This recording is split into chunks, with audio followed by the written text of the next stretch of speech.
இன்னைக்கு ஜோதிடம் சம்பந்தமாக இறைவனை வழிபடுற முறைகளை பத்தி மேடம் கிட்ட இன்னைக்கு கேட்டு தெரிஞ்சுக்கலாம். முதல்ல அவங்களை வெல்கம் பண்ணிடலாம்.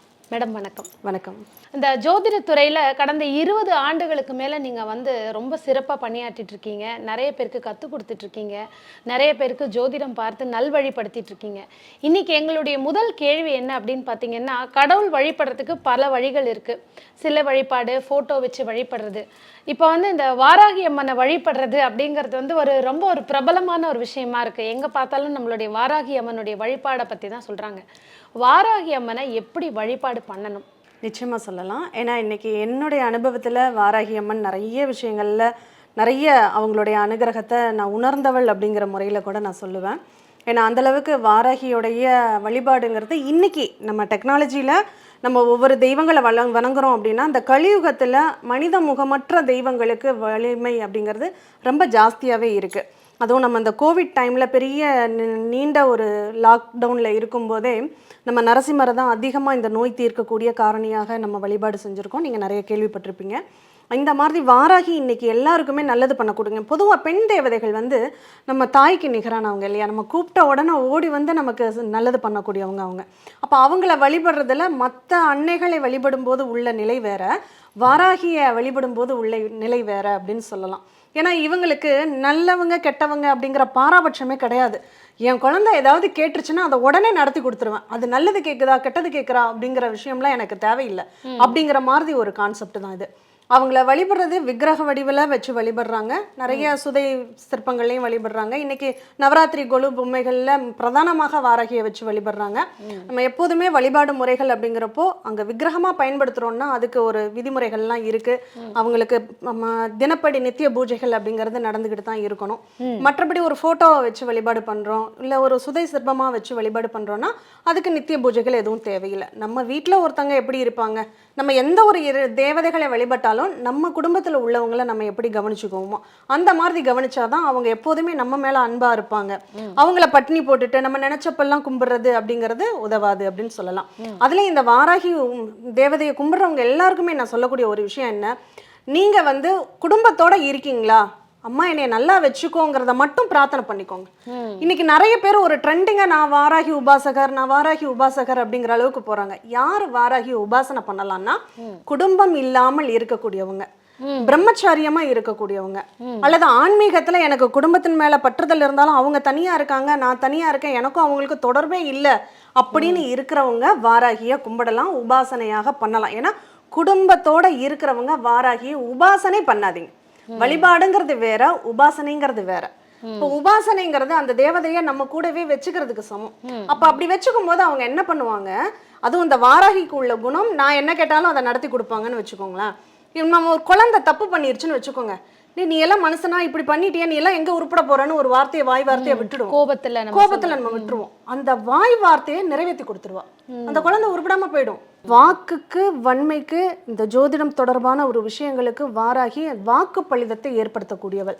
அதனால இன்னைக்கு நிறைய ஜோதிடர்கள் உபாசன தேவதையாக வாராகியை தான் பிடிக்கிறாங்க. அவங்களுக்கெல்லாம் சொல்லிக்க வேண்டியது ஒரே ஒரு விஷயம்தான், வாராகியை நீங்க கும்பிடுறீங்களா, உங்க வார்த்தைகள்ல கெட்ட வார்த்தைகளே வரக்கூடாது, யாருக்கும் எந்த கெடுபலன்களும் நீங்க சொல்லவே கூடாது. நீங்க ஒரு தீட்சை கொடுக்குற மாதிரி நீ நல்லா இருப்ப அப்படிங்கிற ஒரு வார்த்தையை மட்டும்தான் நீங்க கொடுக்கணும். அப்படி நீங்க கொடுக்க தயார் அப்படின்னா மட்டும் வாராகியை கும்பிடுங்க. மற்றவர்கள் தயவு செஞ்சு வாராகியை வழிபாடு பண்ணுங்க. எல்லா தேவதையும் கும்பிடுற மாதிரி அம்மா என்னை நல்லா வச்சுக்கோ, எனக்கு நல்லது பண்ணு அப்படின்னு கேட்டுக்கோங்க. அதுவே போதுமானது. உபாசனையாக நீங்க உங்க உடம்புக்குள்ள ஏத்திக்கிறீங்க அப்படின்னா அதனுடைய பின் விளைவுகள் பயங்கரமா இருக்கும் அப்படிங்கறத நான் உங்களுக்கு தெரியப்படுத்திக்கிறேன். இன்னொரு முக்கியமான விஷயம் என்னன்னா, இரவு நேரங்கள்ல தான் நிறைய வாராகி அம்மனை வழிபாடு பண்ணணும், பகல் நேரங்கள்ல பண்ணக்கூடாதுங்கிறாங்க. இது உண்மையா? உக்கிர தெய்வங்களுக்கு இரவு வழிபாடுகள் தான் ரொம்ப பிரியமானது. அது வாராகி யாரு அப்படின்னா, பிரத்யங்கராவுடைய படைத்தளபதி அப்படின்னு சொல்லுவோம். பிரத்யங்கரா தேவி எல்லாருக்குமே தெரியும், சிம்ம முகத்தோட இருக்கக்கூடியவங்க. அவங்களுடைய நிலைப்பாடுங்கிறது ரொம்ப உக்கிரமான தேவதை பிரத்யங்கரா தேவி. நம்ம மயானத்துல தான் அதிகமா வச்சு பூஜை பண்ணுவாங்க. நள்ளிரவு நடுநிசி பூஜைகள், அமாவாசை பூஜைகள் தான் அவங்களுக்குலாம் ரொம்ப இஷ்டமானது. அதே மாதிரி அவங்களுடைய படை தளபதி தான் வாராகி. அதனால கூப்பிட்ட உடனே போருக்கு போறக்கூடியவ தான் வாராகி. அதனாலதான் துஷ்டர்களை அழிக்கிறதுக்கு, பெரும்பாலும் எதிரிகளை வெல்வதற்காக தான் வாராகியை அதிகமா வழிபாடு செய்வாங்க. எனக்கு ஒருத்தரை பிடிக்கல, அவரை நான் ஏதாவது ஒண்ணு பண்ணணும் அப்படின்னா வாராகி உபாசனை பண்றவங்கள்ட்ட போய் ஏதாவது பண்றாங்கன்னா அது அப்படியே அந்த வாக்கு பலிதம் தான் இருக்குமே. அதனால என் குழந்தை சொல்லிருச்சு, நீ நல்லவனா இருந்து யாரா வேணாலும் இரு, அந்த குழந்தைக்கு அது தேவைப்படக்கூடியது. அது மனைவி இப்ப கோவத்துல மனைவியை திட்டுறோன்னு வச்சுக்கோங்களேன், அது கூட அப்படியே நடத்தி கொடுத்துரும். அதுவும் பெண்கள் கட்டாயமா நீங்க வாராகிய தயவு செஞ்சு உபாசன தேவதையாக பிடிக்காதீங்க. உங்களுக்கு குழந்தைகள் இல்ல, குடும்பம் இல்ல, நீங்க தனி மனுஷியாக இருக்கீங்க, உங்களுக்கு ஒரு பாதுகாப்பு வேணும், ஒரு கவசம் வேணும்னு நினைக்கிறீங்கன்னா நீங்க வாராகிய பிடிச்சிக்கலாம். ஆனா மற்றவர்கள் குடும்பத்தோட இருக்கீங்க, உங்களுக்கு குழந்தைகள் இருக்காங்க, உலக பற்றுதலோட நீங்க இருக்கீங்கன்னா கட்டாயம் வாராகிய உபாசன தேவதையாக நீங்க கையில எடுக்கவே வேண்டாம். அது நெருப்புக்குள்ள கையை விடுற மாதிரி தான். அப்புறம் கையை சுற்றுச்சுன்னு கவலைப்படுறதுல பிரயோஜனமே கிடையாது. இந்த வாராகி அம்மனுடைய முக அமைப்பு வந்து எந்த மிருகத்தை சார்ந்து இருக்கு மேடம்? இவங்களுக்கு என்ன மாதிரி நைவேத்தியங்களை படைச்சா இன்னும் விசேஷமான பலன்கள் கிடைக்கும்? நிச்சயமா சொல்லலாம். பன்றி உருவம் தான் வாராகி அப்படின்னு சொல்றது. அந்த வாராகிக்கு கிழங்கு, பூமிக்கு அடியில விளையக்கூடிய கிழங்கு வகைகள் தான் அவங்களுக்கு ரொம்ப பிரியமானது அப்படின்னு சொல்றோம். அதனாலதான் மஞ்சள் மாலையை வந்து வாராகிக்கு 27 மாலைகள், 54 மாலைகள், 108 மாலைகள்னு சொல்லி மஞ்சள் கிழங்கு, விரலி மஞ்சள்ல மாலையாக கட்டி போடுற வழிபாடுகள் உண்டு. மஞ்சள் தூள் தான் அபிஷேகத்துக்கு அதிகமா பயன்படுத்துவாங்க. கிழங்கு வகைகள், அதுவும் சக்கரவள்ளி கிழங்கு அப்படிங்கிறது அவங்களுக்கு ரொம்ப இஷ்டமானது அப்படின்னு சொல்லலாம். அதனால முக்கியமா வாராகிக்கு நம்ம நெய்வேத்தியமா படைக்கிறத விட அந்த ஹோம யஜ்யங்கள் அக்னியில போட்டு அவங்கள ஆவாகனம் பண்ணி அதுக்குள்ள அந்த சடாச்சர மந்திரம் சொன்னாவே, அந்த வாராகியுடைய மந்திரமே அந்த டக டக டகன்னு வர்றது நம்ம உடம்புகள்லாம் அப்படி ஜிவ்வுன்னு அந்த சக்தியை கொடுக்குற மாதிரி இருக்கும் அந்த மந்திரங்கள்லாம். அதனால அதெல்லாம் ரொம்ப விசேஷமானது. எல்லா தேவதைகள்லையும் இந்த வாராகி உடனே சடுதியில வந்து நமக்கு பலன்களை தரக்கூடியதுல வாராகி முதன்மையான தெய்வம்னு சொல்லலாம். சப்த மாதாக்கள்லையும் வாராகியினுடைய பெருமை வந்து ரொம்ப விசேஷமானது அப்படின்னு சொல்லலாம். மறைமுகமாக இருக்கக்கூடிய விஷயங்களை, பூமிக்கு அடியில புதைந்துள்ள விஷயங்களை, ஒரு மனிதனுடைய ஆழ் மனதுக்குள்ள இருக்கக்கூடிய விஷயங்களை வெளிக்கொண்டு வர்றது வாராகி. ரொம்ப அழகான ஒரு விளக்கம் கொடுத்துருக்கீங்க. இறுதியா ஒரே ஒரு கேள்வி என்னன்னா, இந்த சிலை வழிபாடுன்னு வீட்டுல பண்ணும்பொழுது அந்த சிலையினோட அளவு எவ்வளவு இருக்கணும் மேடம்? அது நிறைய பேருக்கு தெரிஞ்ச விஷயம்தான். 6 இன்ச்சுக்கு மேல அந்த விக்கிரகமானது இருந்தால் அது வந்து நமக்கு முறையான கோயில்களில் வச்சு தான் பூஜை பண்ணணும். நம்ம வீட்டில் வச்சு பண்றோம் அப்படின்னா நான் முன்னாடியே சொன்ன மாதிரி தான், அதுக்குன்னு அவங்க அந்த நித்தியப்படி பூஜையோட அந்த நியதிகளை கடைபிடிக்கிறாங்கன்னா கட்டாயம் பண்ணிக்கலாம்.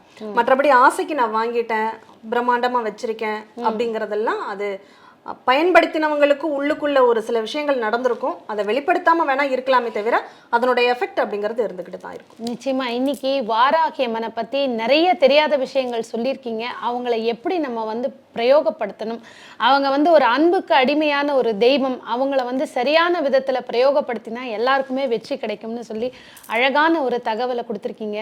இன்னொரு பதிவுல இன்னும் நிறைய விளக்கங்களும் சந்தேகங்களோட உங்களை சந்திக்கிறோம் மேடம். அது வரைக்கும் நன்றி. நன்றி.